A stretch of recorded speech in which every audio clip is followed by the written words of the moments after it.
Ngayon na. Ito na po.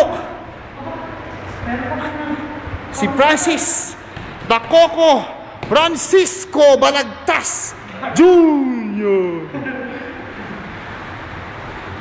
Weighing in 5 pounds with 4 assists and 5 rebounds.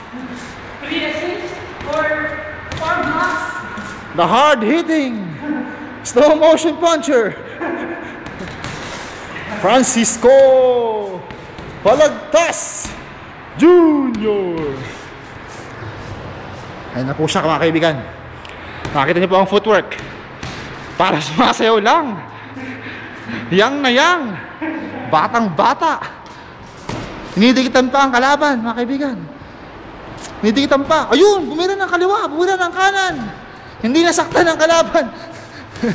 Ayun na po siya mga kaibigan. Parang magbabasketball lang. Yun, malupit. Nananampal ng punching bag. Isang masiwas nga, isang masiwas. Wasiwas. Yun. Nadali. Knockout din. Natalo ng punching bag. And the winner is... Punching bag. Alright.